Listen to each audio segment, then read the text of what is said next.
வணக்கம், நான் உங்கள் PKK in life designs with PKK. இன்று ஒரு அழகான செய்தியோடு உங்களை சந்திப்பதில் மிக்க மகிழ்ச்சி. என் சேனல் பெயர் லைஃப் டிசைன்ஸ் வித் பிகேகே. கண்டிப்பாக சப்ஸ்கிரைப் பண்ணுங்கள், முடிஞ்சால் ஷேர் பண்ணுங்கள், பிடிச்சா லைக் பண்ணுங்கள். எனக்கு திரும்பவும் சொல்கிறேன், ஃப்ரைடே சாட்டர்டே வரைக்கும் இந்த வாரம் ஃபுல்லாக பேசாமல் இருக்கணும்னு நினைக்கிறேன் ஃபோனில். ஏன்னா நடுவில் தொண்டை ரிப்பேர் ஆகிடுது, அப்படியே கரன்னு ஆகிடுது. அது பேசுகிறவங்க ஒவ்வொருத்தரும் ரொம்ப நீளமாக பேசுறதுனால தவிர்க்க முடியல, நானும் பதில் சொல்ல வேண்டியிருக்கேன். யாருக்காவது பிரச்சனை இருந்தால் தயவுசெய்து மெசேஜாக அனுப்புங்க, உங்களுக்கு ரிப்ளை தரேன். ஓகேயா? ஒரு அம்மா கமெண்ட்டில் போட்டிருந்தாங்க, என்னுடைய கணவர் வேறொரு பெண்ணோடு தொடர்பில் இருக்கிறார், மனசு கஷ்டம். ஆமாம்மா, மனசு கண்டிப்பாக கஷ்டமாக இருக்கும். என்னால் முடிஞ்ச நாள் சாத்திடுவேன். எனக்கு அவ்வளோ கோவம் வருது. இந்த ஆட்கள் யார் தப்பு, பெண்ணாக இருந்தாலும் ஆணாக இருந்தாலும் தப்பு, இந்த மாதிரி தப்பு செய்கிறது ரொம்ப கொடுமை, நல்லது கிடையாது. அடுத்த ஜென்மம் ஒன்று இல்லாட்டியாலும் இந்த ஜென்மத்திலேயே இதுக்கு வேணுங்கிற அத்தனை விஷயம் அனுபவிச்சிருவாங்க. காத்திருக்கவே வேண்டாம். நீங்கள் எனக்கு ஒரு மெசேஜ் அனுப்புங்க என்னோடய வாட்ஸ்அப் நம்பரில். ஒவ்வொருத்தருக்கும் ஒவ்வொரு மாதிரி கேஸு, ஒவ்வொரு மாதிரி விஷயங்கள், ஒவ்வொரு மாதிரி பிரச்சனைகள். நான் உங்களுக்கு ஒரு நல்ல அஃபர்மேஷன் சொல்லித்தரேன், பரிகாரங்கள் சொல்லித்தரேன். கவலைப்படாதீங்க, இன்றைய உங்கள் நிலைமை கண்டிப்பாக மாறிடும். தைரியமாக இருங்க. புரிஞ்சா? நிறைய பேர், 1 2 இல்லை, நிறைய பேர் மெசேஜ்லேயும் வராங்க, இந்த மாதிரி கணவர் இன்னொரு பெண்ணிடம் போய்விட்டார், ஒன்றும் தெரியலை எதுக்காக இப்படி பண்ணுறாங்கன்னு. ரெண்டாவது நம்ம மேலேயும் கொஞ்சம் தப்பு இருக்கும், லேடிஸ் மேலேயும். இதுதான் விஷயம். Otherwise things are all okay. பார்ப்போம், நம்மளால் முடிஞ்சது ப்ரேயர் பண்ணிப்போம் அவங்களுக்காக. நமக்கு வேண்டுகின்ற அனைத்தும் இந்த பிரபஞ்சத்தில் கொட்டி கிடக்கிறது. எல்லாம் இருக்குது, உனக்கு எதுவுமே இல்லாமே இல்லை. நீ நல்லது கேட்டாலும் கெட்டது கேட்டாலும், தப்பு பண்ணாலும் ரைட் பண்ணாலும் தேவையானது அங்கே இருக்குது. ஒரு பேங்க்கை கொள்ளடிக்கிறேன்னு சொன்னாலும் அது ரெடியாக இருக்குது. நான் கொள்ளடிக்க போகிறேன்னா அதுக்கும் உதவும் அந்த பிரபஞ்சம். ஏன்னா நீ சொன்னதை செய்வது தான் பிரபஞ்சம். ஸோ அதனால் அந்த கொட்டி கொடுக்கும் அதை நீ நினைத்த மாத்திரத்திலேயே எனக்கு இது வேணும் அப்படின்போதே அது அப்படியே உங்கள்கிட்ட நகர ஆரம்பிக்குது. மெதுவாக எவ்வளோ டீப்பாக நீங்கள் சிந்திக்கிறீங்க. இந்த வாழ்வில் எல்லாம் ஒத்திசைவு, அலைவரிசை. மைண்ட், ஹார்ட், அந்த ரெண்டோட எலக்ட்ரோ மேக்னெட்டிக் வேவ் நாம் உண்டாக்குறோம். எப்படி உண்டாக்குறோம்? எனக்கு இது வேணும், இது கிடைச்சிட்டா எனக்கு இப்படி இதெல்லாம் பண்ணுவேன். அந்த சந்தோஷம், அந்த உணர்வெல்லாம் வர வச்சு அதை கொண்டது ஒத்திசைவு. இணைந்து ஒரே மாதிரியாக நினைக்கணும், ஒரே மாதிரியாக அஃபர்மேஷனும் எழுதணும், பேசணும், காட்சிப்படுத்தணும்.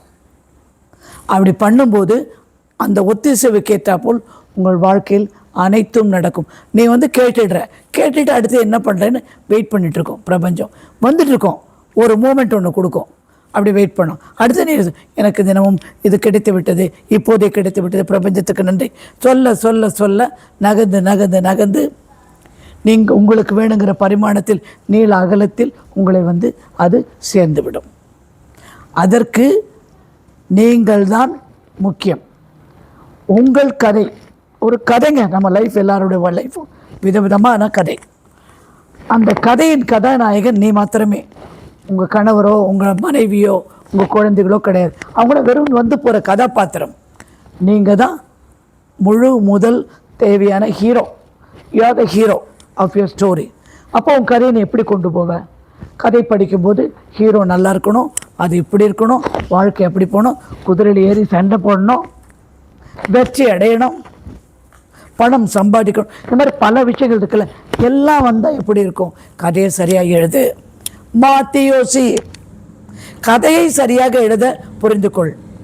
என்னதான் அவன் பேசினாலும் இவன் சொன்னாலும் அது நடந்தாலும் கவலைப்படாமல் குதிரைக்கு கடிவாளம் கட்டியது போல் உன்னுடைய கதை, உன்னுடைய எண்ணங்களை நீ கவனம் செலுத்த நீ யாராக வேண்டுமோ அதுவாகவே மாறிவிடுவாய். தமிழில் தஞ்சாவூர் சைடில் ஒரு பழமொழி, எறும்பூர கல் தேயும். நீ பேச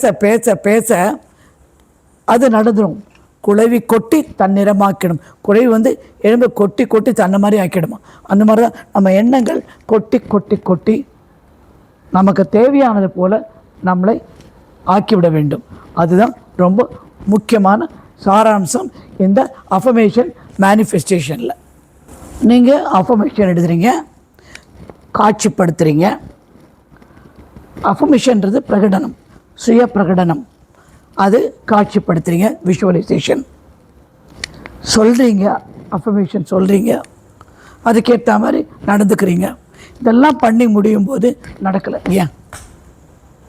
ஏன்னா எட்டு வெளியில் பார்க்குறீங்க, நடக்கிறதுக்கு அறிகுறி தெரியுதா? அது ஏன்? சந்தேகம். நீ சந்தேகப்பட்டால் காரியம் இது நடக்குமா நடக்காதா? நடக்குதா பார்த்துக்கிறோம், ஒரு நிமிஷம் அப்படி பார்த்துக்கிறேன், கொஞ்சம் எட்டி பார்த்துக்கிறேன், நடக்காது. ஏன்னா சந்தேகம் வந்துருச்சுல்ல. பிரபஞ்சம் நினைக்கும் நடத்தி கொடுக்கணுமா வேண்டாமா அப்படின்னு யோசனை பண்ணோம். நீ நினைக்கிறது தான் அதுக்கு பிரதிபலிக்கும். அப்படி இருக்கும்போது நீ நினைப்பது அனைத்தும் நடப்பதற்கு சாத்தியக்கூறே கிடையாது. அஃபர்மேஷன்,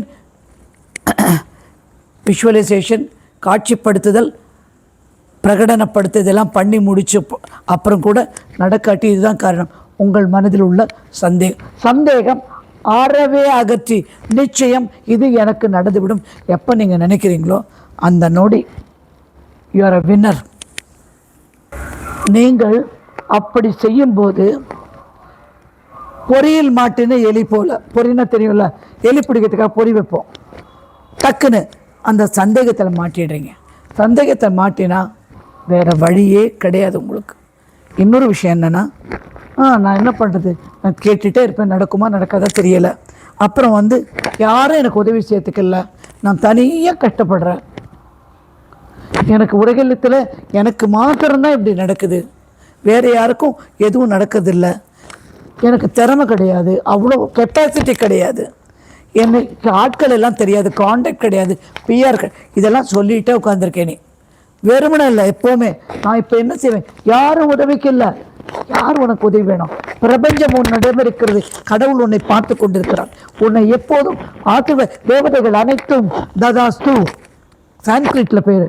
அதனால தான் பேசும்போது நல்லது பேசு, அப்படி நடக்கும்போது நல்லது செய் அப்படி சொல்லிட்டுங்கன்னா, அவங்க தேவதைகள் போகும்போது அந்த அலைவரிசை போகும்போது அப்படியே ஆகட்டும், அப்படியே நீ என்ன சொல்வ, அப்படியே ஆகட்டும், எனக்கு யாரும் இல்லை, எனக்கு எதுவும் செய்ய இல்லை, எனக்கு திறமை கிடையாது, அது ததாஸ்து, ஆமாம் அப்படியே ஆகட்டும், உனக்கு திறமை கிடையாது, உனக்கு யாரும் கிடையாது, நீ ஒன்றுமே செய்ய முடியாது, அப்படி உனக்கு ஜனங்களை தெரியாது அப்படின்னு ஆசீர்வதிச்சுட்டு அது பாட்டுக்கு போயிட்டே இருக்கும். நீ நினைப்பது நல்லவையாக மாத்திரம் இருக்கட்டும். உள்ளல் உயர் உள்ளல், எண்ணுதல் நல்லபடியாக எண்ணுதல். இப்படி செஞ்சு செஞ்சு என்ன பண்ணிடுறீங்கன்னா, ஒரு சின்ன வட்டம் போட்டு அதுக்குள்ளே உட்காந்துடுறீங்க. ஒரு ஸ்கொயர் போட்டு இந்த 4 கார்னர் தவிர எனக்கு வெளில போக முடியாதுப்பா, நான் இங்கே தான்ப்பா உட்காந்துருப்பேன், எனக்கு வெளில போகவே தெரியும், வழியே தெரியும், வாழ்க்கையே தெரியாது, ஒன்றுமே புரியலை. அப்படி செய்யாத. நீ 4 சுவற்றுக்குள் உட்கார்ந்திருக்கும் ஒரு சாதாரண பூச்சி அல்ல. பூச்சி கூட நகர்ந்து நகர்ந்து இடம் மாறி அங்கே போய் கீழே இருக்கிற மரவட்டை மாடியில் ஏறி வருதுன்னு பார்த்துக்கோங்க. ஒரு மாடி ஏறி எங்கள் வீட்டுக்குள்ளே மரவட்டை நடந்தது. அதோட தைரியத்தையும் புத்திசாலித்தனத்தையும் யோசனை பண்ணி பாருங்க. நீ மனிதன், 6 அறிவு உடையவன், நீ எதுக்கு நினச்சிக்கணும் என்னால் முடியாது, இதுதான் என் ஸ்கொயர் நினைக்கவே நினைக்காத. You are more capable than you think, you are more strong than you think. நீ நினைப்பதை விட கெட்டிக்காரன், நீ உணர்வதை விட அதிக சக்தி உள்ளவன். இது ரெண்டுமே தான் உங்களுக்கு ரொம்ப முக்கியம். அதிக சக்தி, உன்னுடைய சக்தி கடவுளால் கொடுக்கப்பட்டது, பிரபஞ்சத்தால் நிறைவேற்றப்படுகிறது. உன்னுடைய எண்ணங்கள் அனைத்தும் நிறைவேறுகிறது. அது நிறைவேறுவதற்கு பிரபஞ்சம், நிறைவேற்றுவதற்கு பிரபஞ்சம் காத்துக்கிடு. அப்படி இருக்கும்போது முடியுமா முடியாதா, நடக்குமா? No, let us not speak Japanese. நடக்குமா நடக்காத, நிற்குமா நிற்காதா? நோ, நடக்கும், நடந்துடும். நிச்சயமாக நான் சேர வேண்டிய இடத்தில் போய் சேர்ந்து விடுவேன். My goal I will reach. என் குறிக்கோளை அடைவதை தவிர எனக்கு வேறொன்றும் தெரியாது. பாரு, நேர பாரு, தைரியமா பாரு. யாருக்கு நீ பயப்படணும்? தப்பு செய்யலை, உன்னுடைய தேவையை நீ கேட்குற, உன்னுடைய தேவை உனக்கு நடக்க வேண்டும். அது அப்போ நீ தப்போ வேறு கெட்ட விஷயங்களோ நீ செய்யறதில்லை. அப்படி இருக்கும் பட்சத்தில் தைரியமாக காலை வச்சு முன்னேறு, நிற்காத. ஒரு விஷயம் ஆரம்பித்தேன்னா அடுத்தது என்ன, அடுத்தது என்ன, அடுத்தது என்ன அப்படின்னு பார்த்துக்கிட்டே போ. இன்னொரு விஷயம் என்னென்னா, இப்படி நினைக்கும் போது எனக்கு வந்து இது செய்ய முடியுமா தெரியல அப்படிங்கும்போது ரொம்ப கம்ஃபர்டபுள், நமக்கு செய்ய முடியாது, நான் பேசாமல் வந்துட்டோம். அந்த கம்ஃபர்ட் லெவல்லேருந்து நீ வெளியில் வரணும். நீ கம்ஃபர்ட் லெவல்லே உட்காந்தேன்னா உனக்கு வாழ்க்கையில் நீ நினச்சது எதுவுமே சாதிக்க முடியாது. நீ எங்கள் வீட்டில் 3 வேளை சாப்பாடு, 2 காப்பி, நல்ல தூக்கம், டிவி பார்க்கலாம், நிம்மதியாக இருக்கலாம்னா அதுதான் உன் வாழ்க்கை, அதோடு முடிஞ்சுது. உனக்கு ஏதாவது வேணும், ஏதாவது சாதிக்கணும்னா அந்த கோட்டை தாண்டி, நீ வரைந்த கோட்டை தாண்டி வெளியில் வர வேண்டும். வெளியில் வருவது மாத்திரமில்லை, இந்த பழைய கதையெல்லாம் தூக்கி போடு, குப்பையில் போடு. பழைய கதை குப்பையில் போடு. போட்டுட்டேன்னா உன்னுடைய புது கதை எழுது, ஸ்கிரிப்டிங் பண்ணுங்க. நான் இன்று காலையில் எழுந்தேன், சந்தோஷமாக இருக்கிறேன், உடை உடுத்தி கொண்டேன், பேப்பர் படித்தேன், குழந்தைகளை பள்ளியில் ட்ராப் பண்ணிவிட்டு நான் ஆஃபீஸுக்கு சென்றேன். ஆஃபீஸில் மிக அருமையான அட்மாஸ்பியர், ரொம்ப நன்றாக இருந்தது. இந்த ப்ராஜெக்டை முடித்து சப்மிட் பண்ணிட்டேன். என்னுடைய டீம் லீடர் எனக்கு ரொம்ப சந்தோஷப்பட்டு வாழ்த்தேன். இதுதான் உன் கதை. உன் கதை நான் தொடங்கி உட்காந்தேன், நான் சோம்பேறி, எனக்கு இயலாது கிடையாது. உன் கதை வேற. கதையை மாற்றி எழுது, மாற்றி யோசி, மாற்றி யோசி. மாற்றி யோசிச்சுட்டு வாழ்க்கை வசந்தமானது, வாழ்க்கை சந்தோஷத்துக்குரியது. சந்தோஷத்துக்கு எல்லா கட்டமும் வரும். கட்டம் வராத ஆளே கிடையாது. உனக்கு 1000 கஷ்டம்னா எனக்கு கோடியில் கஷ்டம். இதுதான் வாழ்க்கை. கவலைப்படாத. என்ன ஆகிடும்? 18ஆம் தேதி ஒரு அம்மா சொல்கிறாங்க, 18ஆம் தேதி எனக்கு 2 லட்சம் வேணும், உனக்கு கிடைக்கும். நீ கரெக்டாக அஃபர்மேஷன் எழுது, எனக்கு மெசேஜ் அனுப்பு வாட்ஸ்அப்பில். கரெக்டாக அஃபர்மேஷன் எழுது. கிடைத்து விட்டதாக நம்பு. எனக்கு 2.5 லட்சம் கிடைத்து விட்டது, இப்போது பிரபஞ்சத்திற்கு நன்றி. எங்கே வருது, யார் கொடுப்பா, இப்படி பண்ணலாமல் நினைக்காத, வந்துடும். பிரபஞ்சம் அனுப்பும். அசைய முடியாத கண்மூடித்தனமான நம்பிக்கை கொண்டு வாழ்க்கையை ஏறு நடை போடு. சாதாரணமாக நடக்காது, துணங்கி உட்காராத, தைரியமாக நின்று வேகமாக போ. காரியம் நடக்கணும்னா அதை மாத்திரம் தான் மனசுக்குள்ளே இருக்கணும். அதை தவிர வேறு எதுவுமே நீங்கள் யோசனை பண்ண, அதை ஃபோக்கஸ். மற்றெல்லாம் இருக்கும், சுற்றி இருக்க அட்மாஸ்பியர் எல்லாம், பசங்க, குழந்தை, வீடு வாசல், செய்ய வேண்டிய விஷயங்கள் எல்லாம், ஒரு சாவு, ஒரு கல்யாணம், ஒரு வளகாப்பு, ஒரு சீமந்தம், ஒரு பிள்ளை பிறப்பு, இப்படி நிறைய விஷயங்கள் நம்ம சுற்றி நடந்துக்கிட்டே இருக்கும். அதெல்லாம் அட்டன் பண்ணிவிட்டு, ஆனால் நான் இதை மாத்திரம்தான் டாப் ப்ரியாரிட்டி. கதையின் கதாநாயகனாகுவது எப்படி என்று யோசனை பண்ணுங்கள். நீ கதாநாயகன் என்பதை ஒரு போது மறக்காதே. You are the hero of your story. நான் ஏன் இந்த கதையை சொல்கிறேன்னா, நேற்று ஒரு அம்மா மெசேஜ் அனுப்புகிறாங்க, நான் ரொம்ப கஷ்டம், சிங்கிள் மதர், எனக்கு யாரும் கிடையாது, நான் ஏதோ ஒரு இதில் பழைக்கிறேன், அப்படி நிறைய விஷயங்கள் இருக்குது. எனக்கு தெரிஞ்ச ஒரு சிங்கிள் மதர், நான் வளர்த்த பொண்ணு, புத்தி இல்லாமல் ஒரு கல்யாணத்தை பண்ணிட்டான். அந்த பையன் இன்னொரு கல்யாணம் பண்ணி ஓடிட்டான். ஒரு பொண்ணை அவளை BA டிகிரி படிக்க வச்சு அவளை வேலைக்கு அனுப்பி இன்றைக்கும் கேட்ரிங் சர்வீஸ் பண்ணிகிட்ருக்கு. அவங்களோட இன்டர்வியூ ஒரு 2-3 நாளில் எடுத்து நான் போட போகிறேன் உங்களுக்கு. அவளுடைய வாழ்க்கை முழுக்கவே ஸ்ட்ரகிள். நான் பார்த்துக்கிட்டே இருப்பேன். ஆனால் தைரியம் மாத்திரம்தான் அவளுக்கு. ஏன் எழுதுறீங்க எனக்கு இப்படி? நான் பாவம், பரிதாபத்துக்குரியவள், எனக்கு எதுவுமே முடியாது. ஏன்? டெய்லரிங் பண்ணுறியா? பகலில் டெய்லரிங் பண்ணு, 6 மணிக்கு மேலே சமையல் பண்ணி வியாபாரம் பண்ணு, சாப்பாடு டிஸ்ட்ரிபியூட் பண்ணு. சாப்பாடு is the best thing that can make you money. பணம் பண்ணலாம், சாப்பாடில் நல்லபடியாக பண்ணலாம். சின்ன இடம் இருக்குது அவங்க வீட்டுக்கிட்ட, ஒரு கீரை போட்டுட்டு பக்கத்து எடுத்த வீட்டுக்கு கொடுத்துடலாம். கீரை 45 நாளில் முளைஞ்சிரும். உங்களுக்கு அது இருக்கும். பல விஷயங்கள் செய்யலாம். வாழ்க்கையில் செய்யறதுக்கு ஒன்றுமே. ஒருத்தர் 2 ஜாப் 3 ஜாப் பண்ணுறாங்க, அப்படி இருக்காங்க. இந்த நான் பாவம் சொல்கிறவங்களே எனக்கு நல்லா, கமான் வேக்கப், 2 அடி மூஞ்சில், கமான் மொழி மொழி மொழி. நீ ஏன் பாவம்? பிறந்த அனைத்து மக்களும் பாவம் கிடையாது, கடவுளின் உன்னத படைப்பு. நீ சந்தோஷமாக வாழ்வதற்கு பிறந்தாய், நிம்மதியாக இருப்பதற்கு தான் பிறந்தாய், நல்வாழ்க்கை வாழ்வதற்கு தான் பிறந்தாய். இதெல்லாம் நம்பிட்டா ஆட்டோமேட்டிக்காக நீ கேட்குற அனைத்தும் உனக்கு கிடைக்கும். நீ பரிதாபமே உரிய வேண்டிய இல்லை.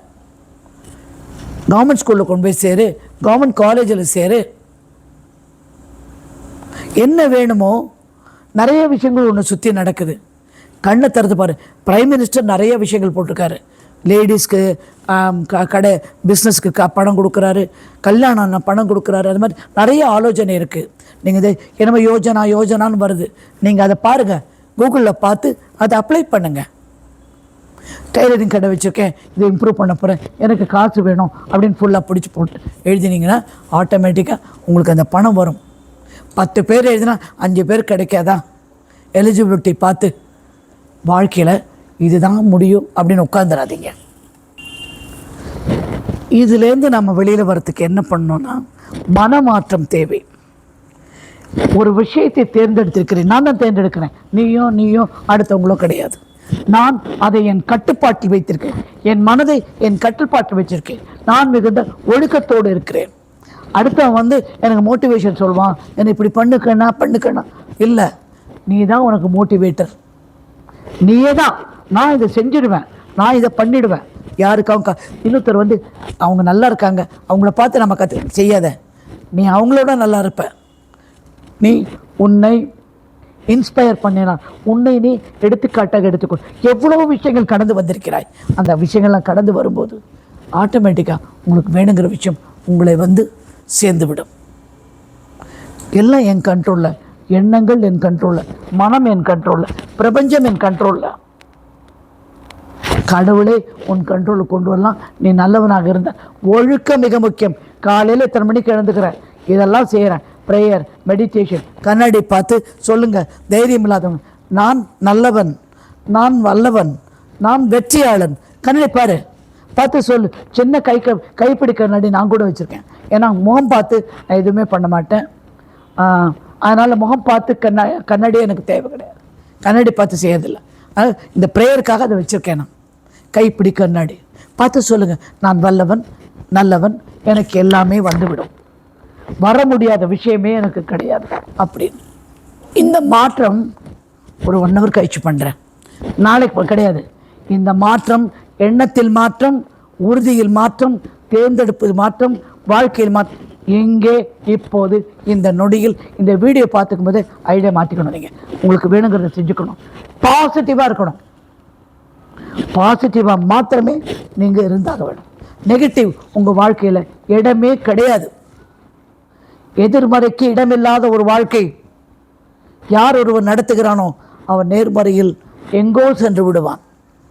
பிரபஞ்சம் உனக்காக காத்திருக்கிறது, உன் கட்டளைக்காக காத்திருக்கிறது. உங்களுக்கு மனசுக்குள்ள சின்ன நெருப்பு இருக்கும், அது கொழுந்து விட்டு எரிகிற மாதிரி நீங்கள் பண்ணிக்கணும். அந்த அளவுக்கு வேகமும் உணர்ச்சியும் சூடும் தேவை நீங்கள் செய்கின்ற காரியத்திற்கு. இந்த ஒழுக்கம்தான் உங்கள் வாழ்க்கையின் ஒளி விளக்கு. எனக்கு எப்போவுமே 2-3 விஷயம் வரும். எங்கள் அம்மா சொல்லுவாங்க, அப்பா சொல்லுவாங்க, மாபெரும் சடைகள் நீ நடந்தால் உனக்கு மாலைகள் விட வேண்டும், ஒரு மாற்று குறையாத தங்கம் என்று உன்னை போற்றி புகழ வேண்டும். அது ஒன்று. இன்னொன்று என்னென்னா, இந்த பாட்டு எனக்கு ரொம்ப பிடிக்கும். மனதில் உறுதி வேண்டும், வாக்கின் இனிமை வேண்டும், கனவு மெய்ப்பட வேண்டும், கைவசமாவது விரைவில் வேண்டும். மனதில் உறுதி வேண்டும், பேசும்போது இனிமையாக இருக்கணும், கனவு கண்டிடு, வர வேண்டிய அத்தனை விஷயமும் விரைவில் சடுதியில் வரும்படி நீ பார்த்துக்கொள் பெண்ணே அப்படின்னு சொல்லிட்டு பாரதியார் பாட்டுன்னு நினைக்கிறேன்னா, உங்கள் சூழ்நிலையை மாற்றுவது, உங்கள் வாழ்க்கையை மாற்றுவது, உங்களுடைய அனைத்தும் மாறுவதற்கு காரணம் நீங்கள்தான் என்று நம்புங்கள். நீங்கள்தான் உங்கள் மாற்றம், உங்கள் உயர்வு, உங்கள் எல்லாமே, எதிர்காலம் எல்லாமே நீங்கள் தான். புரிந்ததா? நான் சில இது படிச்சிருக்கேன், நான் பார்த்தேன். நான் சில சவுண்டு மியூசிக் கேட்டால் ரொம்ப நல்லது, இதுக்கு இது நல்லது அப்படின்னு சொன்னாங்க. So I thought I share it with you. ஓகேங்களா?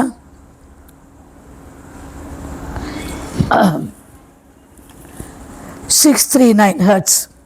அது உறவுகள் மேம்பட அந்த மியூசிக்கை கேளுங்க. அந்த ஃப்ரீக்வன்சி நிறைய யூடியூப்பில் வருது. 639 ஹெச்எஸ். அடுத்தது 741. உங்களை பாடியை டீடாக்ஸ் பண்ணி இன்ட்யூஷன் வரவே வேண்டாத விஷயங்கள்லாம் இருக்கலாம், அதெல்லாம் இந்த மியூசிக்கை கேட்டால் வேண்டாத விஷயம்லாம் மகன்று உங்களை இன்ட்யூட்டிவ் பவர், உங்களுடைய இன்டெலிஜென்ட்டாக ஒரு விஷயங்கள் அந்த நேரத்தில் பளிச்சுன்னு வருது. இன்ட்யூஷனுக்கு தமிழில் என்ன போட்டிருக்கான்னு தெரியல, கூகுளில் தான் பார்க்கணும். பாருங்கள் கூகுளில். இன்ட்யூட்டிவ் பவர் இன்க்ரீஸ் ஆகிடும். அடுத்தது 852 ஹெட்ஸ் உங்களுடைய தேர்ட் ஐ அதை ஆக்டிவேட் பண்ணும். 852 ஹெட்ஸு தேர்ட் ஐ இங்கே இருக்குல்ல, அதை ஆக்டிவேட் பண்ணும். 936 ஹெட்ஸு நீங்கள் மெடிடேஷன் பண்ணி இந்த மியூசிக்கை கேட்டிங்கன்னா அப்படியே பிரபஞ்சத்தோட கான்வர்சேஷன் இருக்கும், கடவுளோடும் கான்வர்சேஷன் இருக்கும். நான் இதை வச்சு தான் பாபாவை, மகா அவதார் பாபா வந்துட்டு எப்பவும் அப்படியே பேசிகிட்டு இருப்பேன். அப்பா அப்பான்னு பேசிகிட்டு இருப்பேன். அப்பா அப்படின்னு சொல்லுவேன். மகா அவதார் பாபா தெரியுமா? நான் சொன்னால் புரியாது உங்களுக்கு. ரஜினி பாபான்ற படத்தில் ஆக்ட் பண்ணார், அவர் தான் மகா அவதார் பாபா. அவரை பற்றி நான் நினச்சிட்ருப்பேன். 528 உங்களுடைய மனவலிகள் எல்லாம் நீக்கி இதயத்தை அப்படியே ஆற்றிவிடும், நல்லது செய்யும். 528 417 ஹெட்ஸ் கிளியர் தாட், நெகட்டிவிட்டி எல்லாம் கிளியர் பண்ணி ஒரே பாசிட்டிவ், எதிர்மறை எண்ணம் போய் பாசிட்டிவ். 417 396 ஹெட்ஸ் வந்து மனசில் உள்ள நம்ம தப்பு பண்ணிட்டோன்ற அந்த குற்ற உணர்வு அகற்றி, வெக்கத்தை அகற்றி நிம்மதியை தரும். 285 ரொம்ப வலி, வேதனை, கால் வலி அப்படிலாம் இருந்ததுன்னா இந்த 285 ஹெட்ஸை கேட்டால் புது செல் உடம்பில் எப்பவும் உங்களுக்கு தெரியும் இல்லையா, இத்தனை நாளுக்குள்ளே லிவர் புதுசாக இருக்கும், நமக்கு இத்தனை நாளுக்குள்ளே ஸ்கின் புதுசாக இருக்கும், உடம்புல ஒவ்வொரு பாகமும் ரீஜெனரேட் ஆகி புதுசாக வந்துக்கிட்டே இருக்கும் நம்ம பாடியில். அந்த செல் ரீஜெனரேஷனுக்கு 285 ஹெட்ஸ் நல்லது.